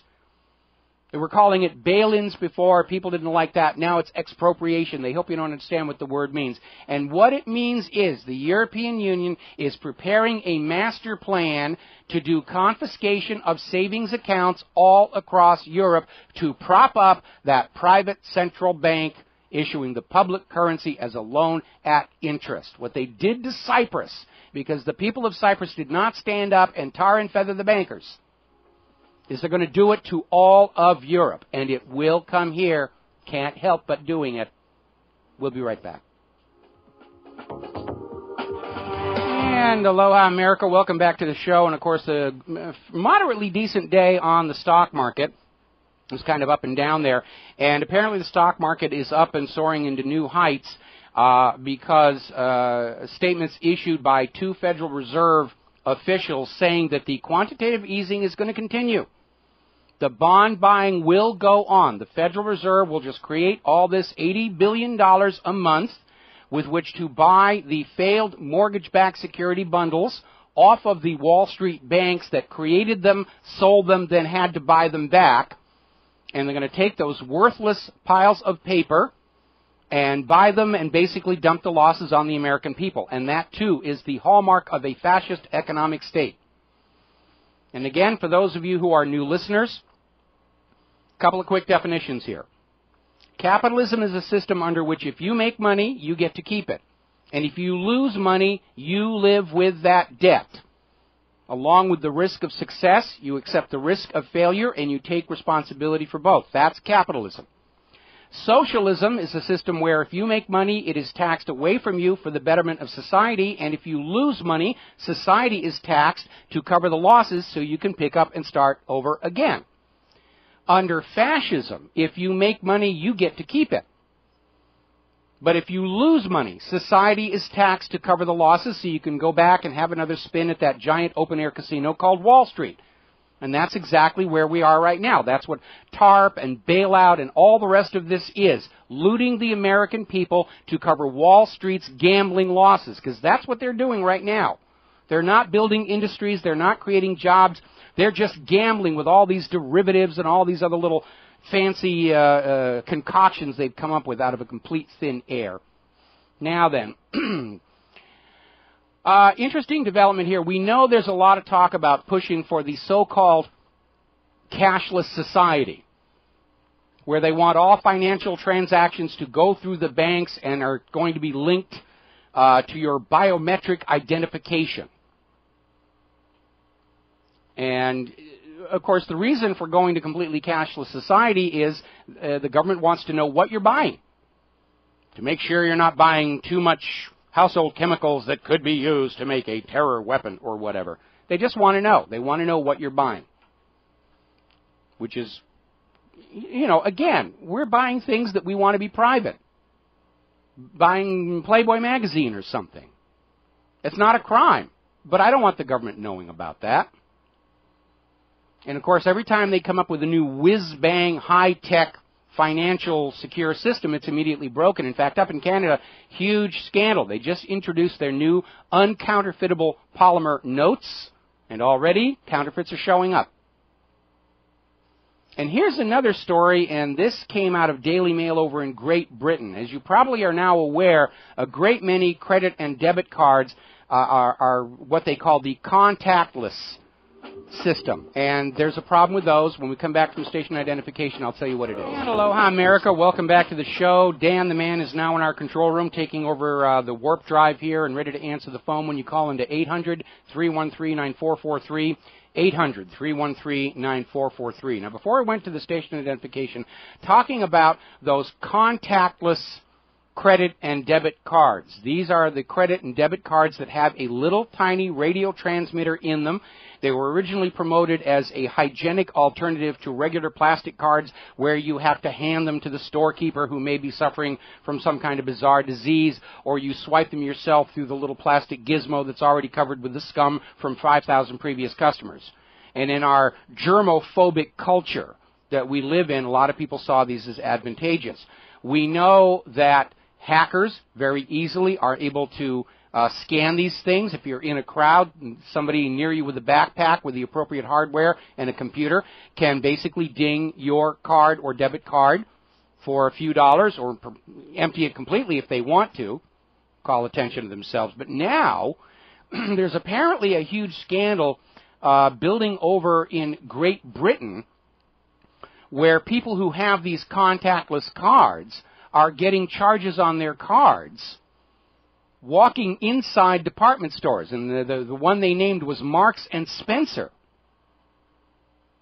And this appears to be a huge issue where they're getting charges on the card from those stores for things they did not actually buy. And so all these technologies, every time they come up with another technology for you not to have to handle that icky-poo paper money and coin yourself, it's immediately exploited for fraud. And who's made to pay for the fraud? You are. This is why cash and carry is such a good idea. This is why our founding nation made the physical silver and gold content of the coins the money. The coins were merely to guarantee uniformity of weight and value. The paper notes, the silver certificates, the gold certificates were merely claim checks for the real money. The notes used to say, you can take this paper note to the bank and exchange it for whatever the face value of the note was in silver. The paper note was not the money. Under the Federal Reserve System, we're supposed to believe the ink and paper is money. It isn't. It's a unit of debt. Because every paper note in circulation, every dollar that's typed into the bank's computers is the proceed of a loan at interest, and that is why after 100 years of predation by the Federal Reserve, what used to be the greatest, richest nation on earth is now the most debt-stricken and impoverished. And until we point our finger at that evil, private central banking, and recognize it as the common enemy of all mankind, nothing will change. Whether they impeach Obama, that won't change anything. If they get rid of the personal income tax, the 1040 form in the IRS, and swap it for a fair tax or a sales tax, it won't solve the problem. You don't get rid of Blackbeard by changing his crew. You get rid of Blackbeard by getting rid of Blackbeard. Israel, for all the money sent to them, not just by the United States, but other countries that have been guilted into all kinds of reparations for whatever it was that was supposed to happen in World War II, is also deep in recession. They're having riots over there. So Israel's decided they're going to put new taxes on the occupied Palestinians, as if the Palestinians actually had any money after all the decades of apartheid that they have had to live under. All right, when we come back from this next commercial break, I want to talk about the gun grabbers, because we're going to start seeing that come up again in the very near future about how you don't need guns. We will protect you. We'll be right back. Aloha, America. Welcome back to the show. And for those of our listeners in the Dallas area, there is a current tornado watch for every county in the Dallas, Texas area. So it's a real ugly situation, and we hope everybody is going to stay safe and be protected and take care of themselves here. Now, I want to spend a good part of this hour talking about the gun grabbers, because they're not quitting. Their knickers are in a twist over yet another 3D printable gun that has shown up on the web, and everybody's getting these plans to download. And again, it's a matter of principle. First and Second Amendments are at stake here. I personally do not think these plastic guns are something that you should seriously consider, other than to make a point, because they are plastic. But I absolutely agree with and support the right of the American people to download these files and make these weapons. And if you will remember, during World War II, the United States embarked on a program of manufacturing these incredibly cheap single-shot guns. They were just stamped metal, only good for a couple of shots. And they parachuted them into the French underground, with which the French underground made a great deal of mischief for the occupying Nazi forces. So in that context, these are reasonable weapons to at least start out with until you can confiscate something from the enemy that's a little bit more forceful. But the Second Amendment says, we, the American people, have a right to keep and bear arms, and it shall not be infringed. The United States Supreme Court has ruled in the Washington, D.C. Case, I forget the exact case name, it is conferring an individual right, not a collective right, an individual right. You as an individual American citizen have a right to keep and bear arms. And under the United States Supreme Court decision of United States versus Miller, the Supreme Court affirmed the Second Amendment is talking about weapons currently held by the standing army itself. Anything the guys in the camo are carrying, you have a right to own and keep under the Second Amendment. Now, this breaks down into two areas of interest. Obviously, the reason we were given the Second Amendment was to restrain the central government from tyranny. That's what Thomas Jefferson wrote in his letters. And remember, when the Second Amendment was added to the Bill of Rights, it was about military weapons, because hunting weapons were a foregone conclusion in colonial times. If you did not have a hunting weapon, you were not going to feed your family through the winters. And so having a hunting weapon, that was just an automatic given. The Second Amendment, because it talks about security of a free state and a militia, is talking about military weapons. Now, obviously, when you talk about resistance to tyranny, you're going to get a lot of people like Piers Morgan screaming, that's ridiculous, that's silly, although he's now changing his tune following the revelations about U.S. government interference in the corporate media. Now, he says he sees the potential for tyranny. It's there. But there is the other aspect, and it has to do with crime. The criminals are not going to obey gun bans. There's always going to be other criminals willing to smuggle or manufacture guns for the criminals to use against you. And so common sense has to tell you that we, the American people, have a Second Amendment right to keep and bear arms equal, if not superior, to those in the hands of the criminals. And the criminals have got all these automatic military-style weapons. They're getting them from Fast and Furious. And I know Biden came out with that nonsense thing about all you really need is a shotgun. But that's ridiculous. What if the bad guy's at the other end of the room holding a knife to the throat of your wife? Do you want to blast them both with pellets from a shotgun, or do you want to put a single .223 round in the perpetrator's skull? I would favor the latter approach. Maybe Biden doesn't like his wife and he's looking for an opportunity to dust her. Remember, Biden said, just have a shotgun, and if somebody outside you don't like, just fire the blast through your front door to scare them off. And somebody actually did that, followed Biden's advice, and was promptly arrested for improper discharging of a firearm. Because once those pellets are through your door or wall and heading out into the neighborhood, you are legally liable for wherever they go.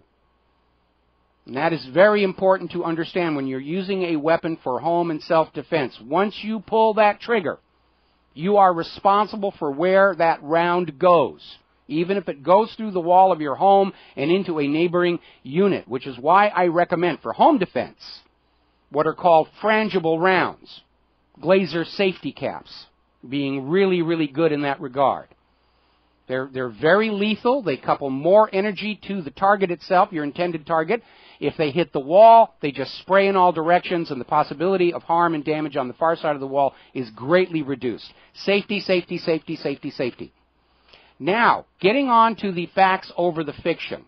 The gun grabbers are trying to create this illusion that we are an out-of-control, violent society, and then guns are contributing to all the violence we're seeing around us. Certainly guns are involved in all these mass shootings that we have been seeing, but we've already established that at least 90% of these mass shootings involve people who are on or withdrawing from prescription antidepressants, in particular SSRIs. Not the case with Adam Lanza. He was on Fanapt, which is technically not an SSRI, but even its manufacturer says people on this medication can just sort of flip out and become paranoid and have uncontrollable rage. But the facts are, over the last 18 years, as Americans have been buying record numbers of guns to deal with the tyranny of the central government, gun deaths themselves have actually dropped 39%. Because as more Americans have guns and the criminals are aware more Americans have guns, criminals are less willing to just break into a home and take the chance they're going to meet a round in the face.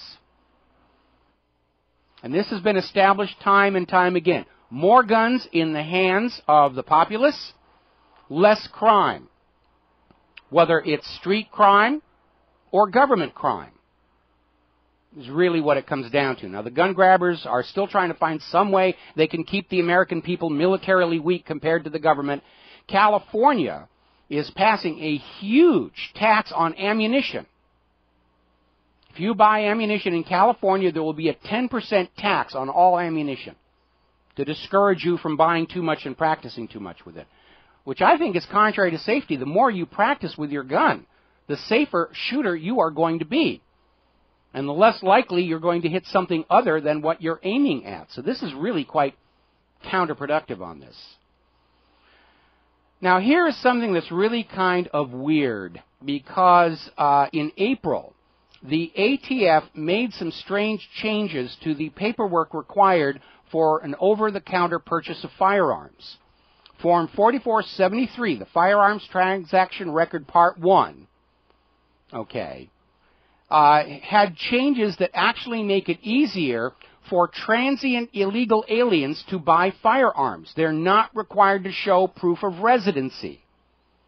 And they do not undergo the same rigorous background checks as legal U.S. citizens. Just think about that. If you're a legal U.S. citizen, you have to fill out the paperwork and go through a background check, provide your address of where you live, even say whether you're on prescription antidepressants or not. They know it's a problem. It's now on that form. But if you're an illegal alien with no permanent address, you can still buy a gun, but you don't have to show proof of residency, and they obviously, because you don't have a permanent residence and no legal U.S. identification, they can't run a background check on you. Is this not the height of absurdity? It shows the U.S. government is more afraid of the legal U.S. citizens than they are of the illegal immigrants. By the way, Project Veritas went out there and issued a challenge to all of these corporate media people who are behind the gun grabbers. They're saying, we have signs saying gun-free zone on the schools, which tell the shooters where to go. Gun-free zone on the shopping malls, which again advertise where the mass shooters can go and have a lot of fun without being shot back. And Project Veritas issued a challenge to all these anti-gun corporate media personalities to put gun-free zone out in front of their house. Surprise, surprise, none of them wanted to do that. Golly gee willikers. Now, out in California, they passed another law, effective immediately. All semi-automatic pistols sold in California are required to have a microstamp ballistic identification. This is a little gizmo built into the gun that just as you pull the trigger, it whacks the side of the bullet with a unique code. I thought that whole ballistics match thing was supposed to take care of that, but it's just another way of driving up the cost of the weapons to discourage people from buying them. All righty, we're going to grab a phone call here. Michael in North Carolina. Aloha, Michael. Welcome to the show. What's on your mind? Aloha, Mike. Thinking of you as I ate my Blue Plate special today of Spam, rice, and eggs. Yes. Now, I'm calling about, I have a friend in California that I served in the Marine Corps with, and he emailed me and with the article about the stamping. And I just really can't. Again, when you drag the criminal element into it, they're just going to make different firing pins. Yes. That's all they're going to do. They're going to take the firing pin out of a weapon that they probably stole and just put a firing pin that doesn't have an identification stamp on it. Or they can take the firing pin and just file off just a part of that identification stamp. But you know, the thing with the firing pin, that really doesn't work if the person who's doing the shooting is picking up the brass and taking it with them. I understand what they're talking about in California is something that imprints the physical bullet itself at the time of firing with the unique code. But again, criminals will get past all this stuff. They always have. Got to take a break for commercials. We'll be right back. And aloha, America. Welcome back to the show here. And while we're on the subject of guns and gun crime and murders and so forth, I want to go back to this tragic story that happened last week over at Hofstra University in Nassau County, New York, where there was this college girl who her home was invaded by an intruder. And when the police showed up, the intruder was holding a gun to the head of this college student, Andrea Ribello, 21. And the police shot the girl. So, who's the cause of gun death in this country? And it's a reminder, the police, even if they do show up, and this is a rare occurrence where the police actually showed up in time to thwart a crime, and they botched it. How much better would it have been if this Andrea had had a gun and just dropped the assailant when he was breaking in? Would that not have been a better outcome instead of waiting for the police to show up, only to have the police shoot her in the head? Have these police never heard of a laser sight? They're not that expensive. Anyway, over in Washington, D.C., here's another good one. 39-year-old man noticed some pit bulls that had broken loose from their enclosure in his neighborhood attacking a boy, 11-year-old boy. So he got his gun and he shot the pit bulls. And the prosecutor in D.C. is prosecuting him because the gun he used wasn't registered. And yes, you're supposed to register a gun, but can you not cut this guy some slack because he saved this kid's life? Oh, no. Prosecuting gun laws. Well, yes, it's nice that the kid survived and all that, but really, we've got to remind gun owners they have to follow the letter of the law, and so forth and so on. Just complete nonsense. And you want to know how absurd this anti-weapon propaganda is getting? Over in California, kid, part of a class, goes on an overnight nature camp. And so what he does is, before he heads out on this little school trip, he takes his Swiss Army knife,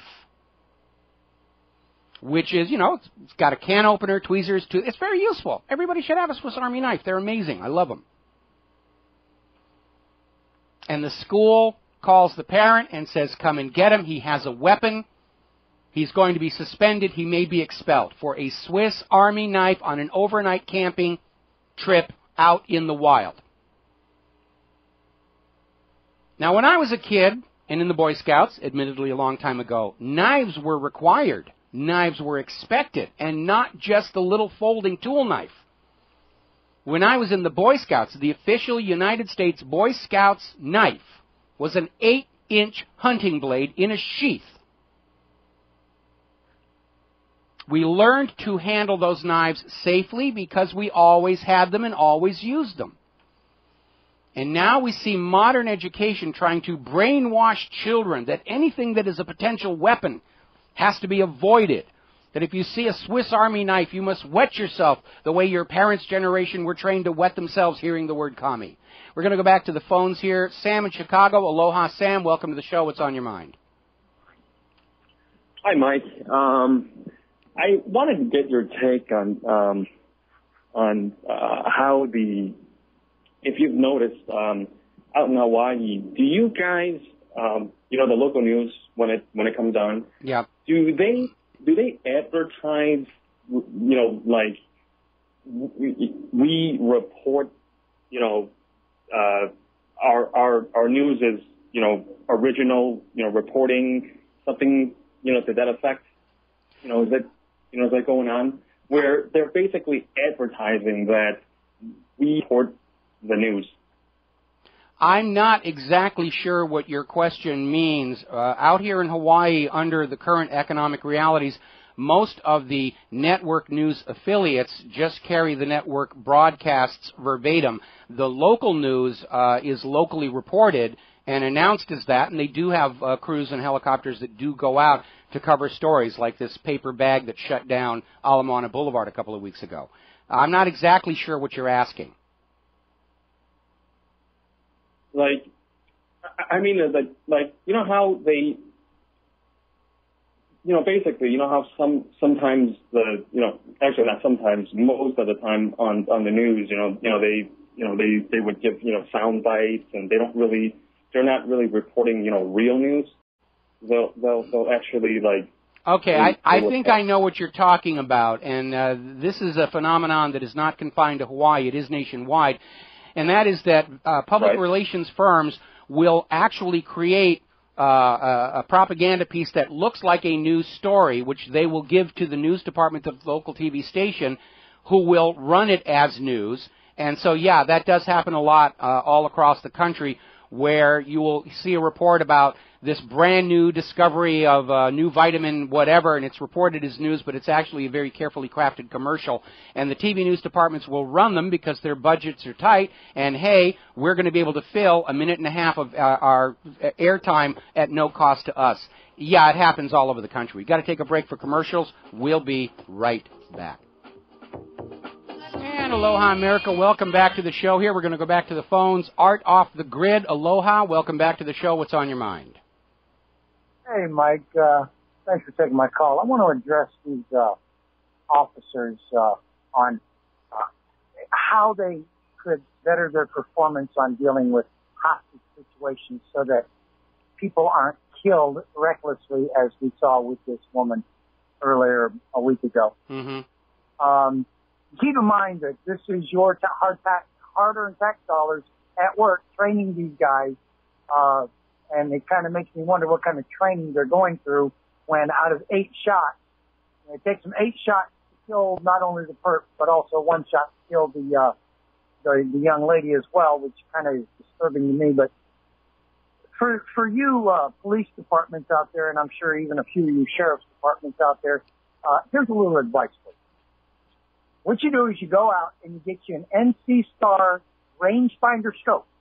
Now, these things are about $100, $120 a pop. You sight it in using a universal mini bore sight. They're made by Laser Sight. It's an MBS1. Really good. Works great. Sight that in at 30 yards. Then with that, zero in your crosshairs on your scope to that dot. You also take for about another $40 and you get you a 45 angle offset with a laser mount. This is not a 3-dot. This is an actual laser. And you sight that laser in to match your crosshairs. And now you don't even have to worry about the crosshairs. Point that dot, squeeze the trigger, 1 shot, 1 kill. You just saved that hostage. Well, and that's all good information. And for those of you who are looking at weapons for home defense, I seriously recommend a laser sight to improve your accuracy. Okay, but I think it was possible to get out of that situation without pulling the trigger, and that should have been the ideal. If you're a cop, you walk in, the guy's got the gun to the head of the girl, and he says, "Stop or I'll shoot the girl." I would have said, "Go ahead, shoot her. I don't know her." But the instant you pull that trigger, I'm going to kill you. So if you want to get out of this situation alive, it's going to be in handcuffs. Handcuffs or casket. You take your pick right now. And it should have been possible to talk that guy out of there, but the cops just hauled off, 8 rounds fired, 1 into the girl herself and killed her. Remember that shootout situation in New York where they thought they had some kind of a criminal or terrorist, and it turned out everybody who was shot in the melee was shot by the New York Police Department. Yeah, go figure, right? But, yeah. I mean, this is how it works. And they're not going to tell me they couldn't have took this guy with a taser, for crying out loud. I mean, these guys are just... I'm inclined to agree with you, Mike. I think these guys are pumped up on SSRIs and they can't think straight. I would certainly think so. I mean, they now have shotgun rounds that are tasers, so you can tase somebody from across the room. Could have used that whole situation. I remember that incident where the guy was getting out of a truck and he tripped on the seat belt, and the cop empties his mag into him. And I'll tell you something. I've gone out and I've been studying all the statistics for gun crime, and the one statistic I have not been able to find is how many innocent people are killed by the police in the United States every year. That seems to be a statistic nobody wants to be known. And it would seem from incidents like this that we may actually have more American citizens killed wrongfully by the police than by criminals. And I would like to find that number. Yeah, I agree. And don't forget, Mike, we cannot forget how many times across this country we have had drills in the schools where police storm the school, training for whatever the case may be, and with loaded weapons, aiming them at the children, and children are killed during these training exercises. I was not aware that that had happened. I was under the assumption that these drills, these shooting drills, were done using blank rounds. But even blank rounds can hurt you because they're either. There was a 10-year-old boy in Colorado and a 12-year-old boy in I forget where the hell was it. I remember there was a 10-year-old boy in one Colorado school was shot in the face during a training exercise. I would like to see the source stories on those to put them up. So if you have the URLs, if you'd send them along. But there's something you need to understand about blank ammunition. If you are not a gun user and you watch a lot of TV and everybody says, "Oh, blank ammunition, you can fire it, it's harmless." That is not true. It's not as lethal and harmful as live rounds, but there are two kinds of blank ammunition. In one, you have a cardboard wadding that is used to basically create the back pressure necessary for the propellant to combust properly, and then you have another kind of blank ammunition where they simply crimp the metal of the case closed around where the shell would go to create the back pressure. But the bits of metal can break off and go down the barrel. We were using that style of blank ammunition during the pilot for Hawaii 5-0. And we could see where bits of metal were coming out of the barrel of these guns and embedding themselves in the far wall. So blank ammunition does not mean harmless. Right. I remember when I was in the Army going through basic training, we had the types of rounds for our M16 where the tip of the casing was crimped together like what you're talking about. Yeah. And they made it a point of telling us, do not aim your weapon at anyone. And don't fire unless you're aimed at a target because of this. Yes. I mean, it's possible that these, that they're using the blanks like that in these training sessions, but it still doesn't change the fact that our children end up hurt during these training exercises. Yes. It doesn't change the fact that these cops are emptying their firearms, trying to take down a perp and killing an innocent person. As far as the way I see it, the cops should be disarmed. I'm beginning to agree with you on that one. Of course, the whole purpose of these unannounced drills in the schools is not to teach people how to respond to a shooting incident, but to traumatize the children. So they'll run home crying to parents and say, please, please, tell your congressman to ban all the guns. I don't want to have to go through this again. It's brainwashing, plain and simple. And last comment on this, because we're almost at the top of the show, and I got to cover a couple more stories here. Many years ago, when I was in physical stage effects, and I had to make ammunition to use in that kind of setting, I would use magician's flash paper as the wadding, because that would consume completely before it would even get out of the barrel. And it still didn't make it 100% safe, but it was certainly far safer than paper wadding or these crimp rounds as well. Thanks an awful lot, Art. Going to let you go here. We got a couple of things to talk about. Now, remember not too long ago, everybody was very upset over what were called the no hesitation targets being used by United States police. These are targets that instead of having Osama bin Laden on there or the Terminator or obvious criminals, it was basically ordinary Americans, including pregnant women, were on these targets to teach police how to shoot at ordinary Americans without hesitation, which may be what happened over there at Hofstra. And there was a big stink, and oh no, this really was a bad public relations disaster. It turns out they are still in use. We got a story over the weekend from Keys to Liberty where the New Mexico Public Safety Department is using no hesitation targets. They are training the police to shoot U.S. citizens without hesitation. They really, really are. Now, we're getting a story just coming in from Investment Watch blog, and actually they got it from Daily Caller. Apparently, IRS Gate is continuing to expand. The IRS targeted conservative college interns since February 2012. These are kids in college who are volunteering to work as unpaid help for various conservative groups, and the IRS was targeting and investigating them as well. So this is really going out of control. Back to the phones. Ron in Arizona. Aloha, Ron. Welcome to the show. What's on your mind? Yeah, hello, Mike. How are you doing? I'm doing great. Hey, great. I just wanted to say thank you for all I've learned over the years listening to you, and thank you much for that. And just your overall feeling of the wheels coming off the Obama administration establishment, in Washington. It just seems like the whole thing's breaking apart. What's your opinion on that? Oh, I absolutely agree it's breaking apart, and that's why I'm saying, if we're just patient, this whole system's going to come crashing down all by itself. There was an article I was just looking at over at the Daily Bell where the federal government is very concerned that because of all this continued quantitative easing and bond buyback, there is now far more dollars in circulation around the world than there is world demand for dollars. And that is going to be a downward pressure on the dollar, and there's really no way to stop that as long as we continue to bail Wall Street out of the mortgage-backed security fraud. So, we just have to stay patient and not give the government an excuse to declare martial law or a national emergency. And as I said before, the government wants a violent uprising. That they know how to deal with. They're prepared for it. They're buying all this hollow point ammunition. They're teaching the police and the armed forces to shoot you without hesitation. The one thing they can't deal with is 300 million Americans standing up and saying, we will not be the wallet of last resort for Wall Street's crimes and corruptions any longer. Which gets us on to this armed march on Washington, D.C. that's supposed to happen on July 4th. Being led by Adam Kokesh.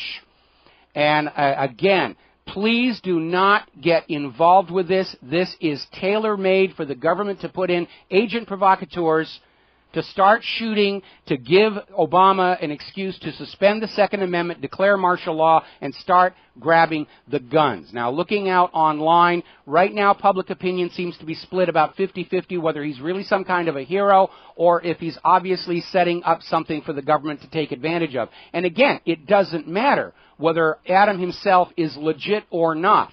The government itself is going to see this as an opportunity to demonize Second Amendment supporters, demonize gun owners.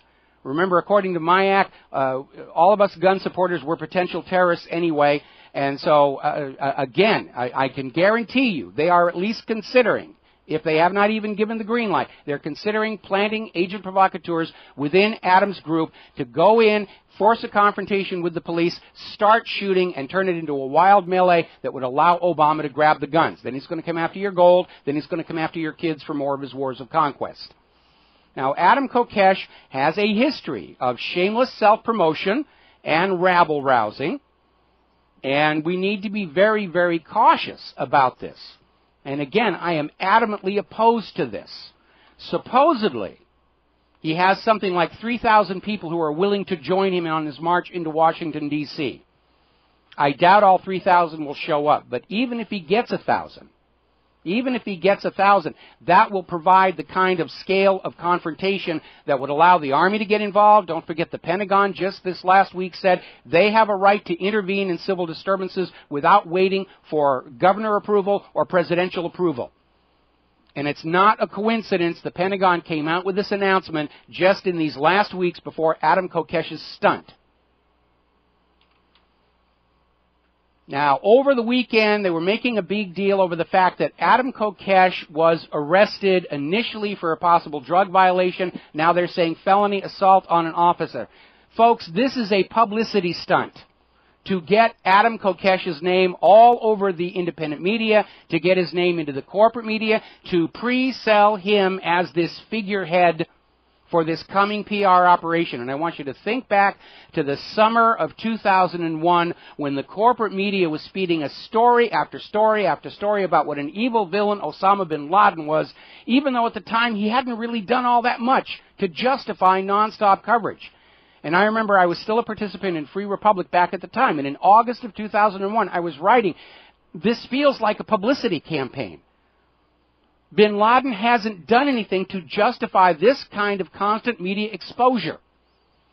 And, of course, sure enough, September, 9/11 happens, and before the buildings had even finished collapsing, corporate media saying, oh, yes, it's Osama bin Laden. He was pre-sold. And this whole thing about this staged arrest is pre-selling to get his name in the news and media, to sucker more people into joining his march into Washington, D.C. We have got to find a way to derail this or stop it, or at the very least, we all have to be standing up and saying, I do not support this. I'm a gun owner, I'm a Second Amendment supporter, and I do not support what Adam Kokesh is doing. We need to get that message out. Anything else, Ron? That was fabulous. Actually, one thing real quick is the differential between the paper gold money and the physical gold money. I think it's fascinating. Yes. I mean, how do you explain that? How do they explain it to the rest of the people in the world? That you can't buy. You want to run out there and buy a 1 ounce gold ingot? You're going to pay $2,200 where I live.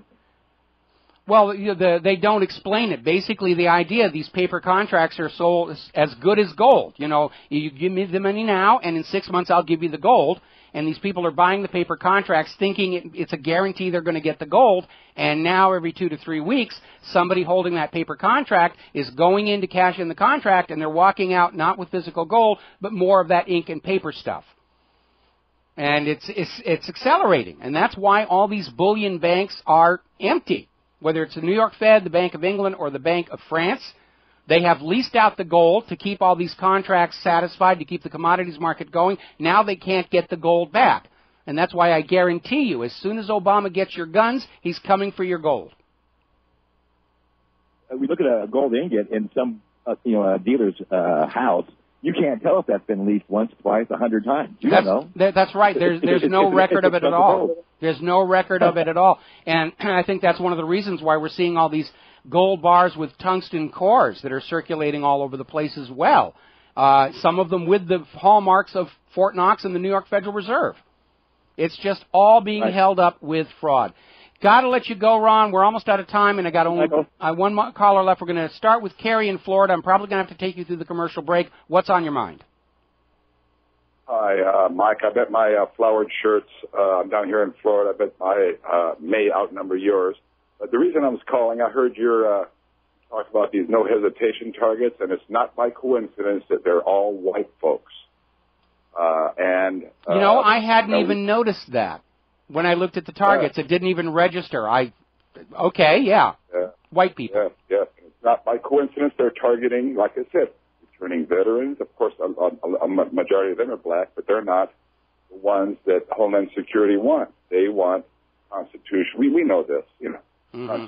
But I just wanted to let you know about the targets. I think that's a point that's been overlooked. They're all white folks.